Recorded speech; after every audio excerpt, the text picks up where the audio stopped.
जय हिंद candidates, welcome back to my YouTube channel first 12। तो आज हम बात करने वाले हैं इंडियन एयरफोर्स के बाई ग्रुप के एग्ज़ाम सिलेबस के बारे में, जो ऑफिशियल दिया गया है। मैं आपको ऑफिशियल सिलेबस भी दिखाऊंगा और एक डिटेल स्ट्रेटजी बताऊंगा कि आप कम से कम समय में कैसे अपना एग्ज़ाम क्रैक कर सकते हैं।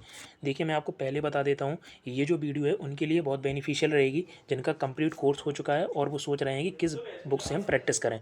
ठीक है, क्योंकि ये जो टाइम है आपका 20 मई से एग्ज़ाम है, तो इस टाइम पर आपको ज़्यादा से ज़्यादा प्रैक्टिस और मॉक टेस्ट पर ध्यान देना चाहिए। ठीक है, अभी भाई जो लोग अपना सिलेबस कर रहे हैं उनके लिए ये वीडियो ज़्यादा बेनिफिशियल तो नहीं रहेगी, पर मैं आपको एक ओवरव्यू दिखा देता हूँ कि आप अपना सिलेबस देख लीजिए, उसके हिसाब से आप अपनी तैयारी कीजिए। बाकी जो ऑल गवर्नमेंट एग्ज़ाम के लिए कंप्लीट कोर्स जो आप कैसे कर सकते हैं यूट्यूब पे, उसके लिए मैं अलग से वीडियो लाऊंगा। ठीक है, उसके लिए आप थोड़ा वेट कर लीजिए। बाकी मैं आपको सिलेबस दिखा देता हूँ। ठीक है, तो आप इस वीडियो में पूरा बने रहिए, आपको सारे डाउट्स क्लियर हो जाएंगे। अगर वीडियो अच्छी लगे तो वीडियो को लाइक कीजिएगा, चैनल पर पहली बार आए हैं चैनल को सब्सक्राइब कीजिएगा। ठीक है, चलिए सिलेबस देख लेते हैं। ये रहा आपका इंग्लिश का सिलेबस। जैसा कि आपको पता ही होगा कि आपके एग्ज़ाम में इंग्लिश 20 नंबर की और रागा जो है वो 30 नंबर की आने वाली है। तो ये आपका डिटेल एग्ज़ाम सिलेबस है, जिसकी पीडीएफ मैंने अपने टेलीग्राम चैनल पर सेंड कर दी है। टेलीग्राम को आप ज्वाइन कर लीजिए। फर्स्ट 12 जाकर टेलीग्राम पर सर्च करेंगे तो आपको मिल जाएगा, वहाँ पर मैंने ये पीडीएफ सेंड कर दी है। अगर आपको स्क्रीनशॉट लेना है तो मैं इसको थोड़ा एडजस्ट किए देता हूँ। ठीक है, आप स्क्रीनशॉट ले लीजिएगा। ये देख लीजिए, मैं थोड़ा यहाँ पर भी इसको एडजस्ट किए देता हूँ। लीजिए, आप स्क्रीनशॉट ले सकते हैं। ठीक है, आप थोड़ा डिस्कस कर लेते हैं। चलिए, इसमें देख लीजिए आपके पैसेज से क्वेश्चन आएंगे।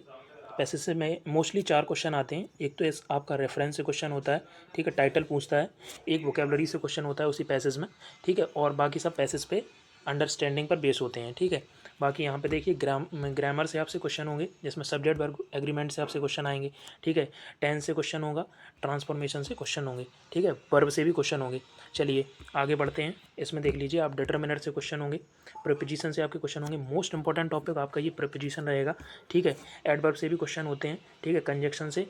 आगे ये देख लीजिए वोकेबलरी आपका एक इंपॉर्टेंट रोल प्ले करेगा, तो आप वोकेबलरी पर ध्यान दीजिएगा। ठीक है, बाकी मैं आपको अभी बुक भी बता दूंगा कि आप किससे वोकेबलरी आप कंप्लीट कर सकते हैं। ठीक है, ये नरेशन से आपके क्वेश्चन होंगे। चलिए, आपने ये आई होप देख लिया होगा। चलिए अब मैं आपको रागा का सिलेबस दिखा देता हूँ।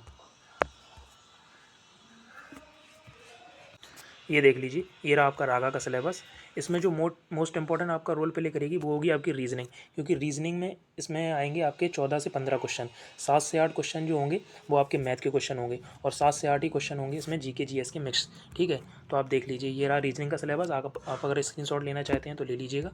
नंबर सीरीज से क्वेश्चन, बाकी सब आपको पता ही होगा। कोडिंग डिकोडिंग से क्वेश्चन, ह्यूमन रिलेशन यानी ब्लड रिलेशन से क्वेश्चन होंगे। ठीक है, mathematical operations.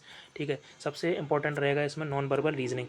Non verbal reasoning में जो आपके फिगर वाले क्वेश्चंस होते हैं, ठीक है, एनालॉजी टाइप की, तो उनको आप कंप्लीट करिएगा। ठीक है, अभी मैं आपको बुक बता दूंगा। चलिए नीचे देखते हैं मैथमेटिक्स। ये आप देख लीजिए, मैथमेटिक्स में रेशियो एंड प्रोपोर्शन सबसे इंपॉर्टेंट आपके percentage, LCM HCF, profit and loss. ठीक है, एंड फ्रैक्शंस और सिंप्लीफिकेशंस, ये सारे टॉपिक्स हैं, ये आप कंप्लीट करिएगा। प्रॉफिट एंड लॉस हो गया, ये आप कंप्लीट करिएगा।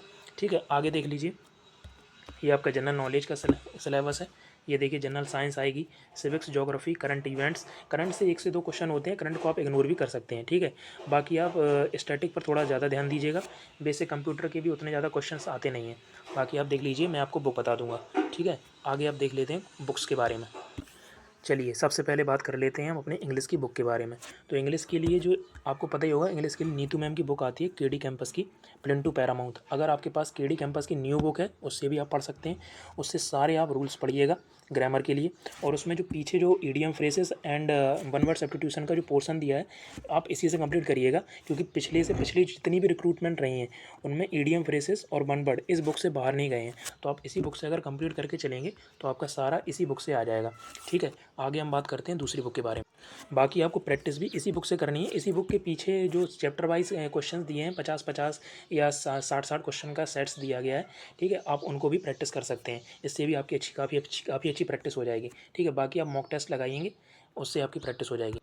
आगे हम बात करते हैं हमारे रीजनिंग के बुक के बारे में। तो रीजनिंग की ये बुक आती है आर के झा की। ठीक है, ये आप बुक ले लीजिएगा। अगर आपके पास कोई भी दूसरी बुक है तो आप उससे प्रैक्टिस कर सकते हैं, बट मेरे अकॉर्डिंग ये बुक अच्छी रहती है। ठीक है, इसमें सारे चैप्टर्स के काफ़ी क्वेश्चंस दिए गए हैं, तो आप इससे आप अच्छी प्रैक्टिस कर सकते हैं। ठीक है, बाकी इसमें नॉन वर्बल का भी काफ़ी अच्छा पार्ट दिया गया है, तो आप इससे प्रैक्टिस कर सकते हैं। ठीक है, आगे हम देखते हैं अपनी मैथ की बुक के बारे में। मैथ के लिए मैं बात करूँ तो मैथ के लिए आती है एस डी यादव की बुक, ठीक है। अगर आपके पास ये बुक है तो अच्छा है। अगर आपके पास आर एस अग्रवाल की बुक है आप उससे भी प्रैक्टिस कर सकते हैं, या अगर आपके पास कोई भी बुक है आप उससे भी प्रैक्टिस कर सकते हैं। बट मैं आपको एक बता देता हूँ कि ये बुक्स बेस्ट रहती हैं, ठीक है। बाकी इसमें एस डी यादव में क्या है कि इसमें कैटेगरी वाइज क्वेश्चंस दिए हैं, ठीक है। जैसे कि आपने एक कैटेगरी के क्वेश्चन पढ़े तो उसके 15 से 20 क्वेश्चन प्रैक्टिस के लिए दिए गए हैं, तो इसमें ये थोड़ा बेनिफिट रहता है। बाकी आप किसी भी बुक से प्रैक्टिस करिएगा, ठीक है, उससे कोई मैटर नहीं है, ठीक है। आप कोई किसी भी बुक से प्रैक्टिस कर। अब हम बात कर लेते हैं अपनी जी के जी एस की बुक के बारे में, ठीक है। तो जी के जी एस में आपको पता ही होगा ल्यूसेंट की ये बुक आती है। ल्यूसेंट में जो पीछे जो मिसलिनियस का पार्ट दिया है आप उसको कंप्लीट कीजिएगा, क्योंकि आप अगर पूरी बुक पढ़ने बैठेंगे तो आपके लिए ये ज़्यादा सही नहीं रहेगा, क्योंकि एयरफोर्स में उतना लेवल आता नहीं है। अगर आप मिसलिनियस पार्ट को भी कंप्लीट कर लेते हैं तो भी आपके जैसे 7 से 8 क्वेश्चन में स्टैटिक में आपके नॉर्मली 4 से 5 क्वेश्चन तो सही हो ही जाएंगे, ठीक है। आप सबसे पहले इसका मिसलिनियस पार्ट कंप्लीट कीजिएगा, उसके बाद जो इसमें रेड कलर के बॉक्स बने रहते हैं आप उनको कंप्लीट कर लीजिएगा। बाकी सब कुछ आपका इसी बुक से कंप्लीट हो जाएगा, ठीक है। बाकी मैंने सारी बुक्स के बारे में आपको बता दिया है, ठीक है। ये बुक्स आपकी प्रैक्टिस के हिसाब से काफ़ी अच्छी रहेंगी, ठीक है। आपका अगर कोर्स कंप्लीट हो चुका है तो आप मॉक टेस्ट लगाइए। मॉक टेस्ट के लिए मैं आपको बता देता हूँ, टेस्ट बुक्स बेस्ट प्लेटफॉर्म है। अगर आप वहाँ पर टेस्ट लेते हैं तो आपको काफ़ी अच्छी प्रैक्टिस मिल जाएगी, ठीक है। बाकी आप इन बुक्स से प्रैक्टिस कीजिएगा। मैं आपको एक बार दोबारा बता देता हूँ पूरी बुक्स, ठीक है। ये देख लीजिए। पहले आप मैथ के लिए आप एस डी यादव की बुक अगर आपके पास है तो अच्छा है, ठीक है, वरना आप किसी भी बुक से प्रैक्टिस कर सकते हैं। सेकंड नंबर पर आपके लिए रीजनिंग के लिए रहेगी एस के झा की, ठीक है। एस के झा की जो बुक आती है वो आप लगा लीजिएगा। थर्ड नंबर पर नीतू मैम की बुक रहेगी आपकी इंग्लिश के लिए आप उसमें ईडियम फ्रेजेस और वन वर्ड का एक भी क्वेश्चन मत छोड़िएगा, सारे क्वेश्चन उसी से आते हैं, ठीक है। बाकी सैनोनिम एंटोनिम भी उसमें जो प्रैक्टिस वाली सीरीज़ दी प्रैक्टिस सेट दिए गए हैं उनको करिएगा, ठीक है। बाकी जो शुरू में कुछ साइनोनिम और एंटोनिम दिए गए हैं उनको मत करिएगा, ठीक है। और आगे देख लीजिए, चौथे नंबर पर आपको बता ही दिया है, चौथे नंबर पर जी के जी एस के लिए आपकी ल्यूसेंट से बेटर कुछ नहीं है, ठीक है। और बाकी सारी बुक्स मैंने बता दी हैं। और कोर्स का है, जो भी कोर्स कर रहे हैं उनके लिए तो मैं एक ही चीज़ कहूँगा, ठीक है, कि आप एक बार सिलेबस देख लीजिए। बाकी आप इसके बाद मैं एक इंपॉर्टेंट टॉपिक्स की वीडियो बनाऊँगा, उसमें आप इंपॉर्टेंट टॉपिक्स को देख कर ही उन टॉपिक्स को भी अगर आप तैयार करके चले जाएंगे तो भी आप एक अच्छा स्कोर कर सकते हैं। तो उसके लिए आप थोड़ा वेट कीजिए, मैं जल्द से जल्द उसकी एक वीडियो बना दूँगा, ठीक है। बाकी आपका जो ये एयरफोर्स का एग्ज़ाम है वो 20 मई से होना है, तो आपके पास अभी इतना ये टाइम है, इसमें आप अपना प्रैक्टिस अच्छे से कीजिए। इसका भी कोर्स हो चुका है। बाकी आप जो कोर्स कर रहे हैं वो करते रहिए, साथ में प्रैक्टिस आप करते रहें, ठीक है। मॉक टेस्ट लगाते रहिए, ठीक है। अगर आपको ये जानकारी अच्छी लगी हो तो प्लीज़ चैनल को सब्सक्राइब कीजिए, वीडियो को लाइक कीजिए, पढ़ते रहिए, मस्त रहिए। थैंक यू, जय हिंद।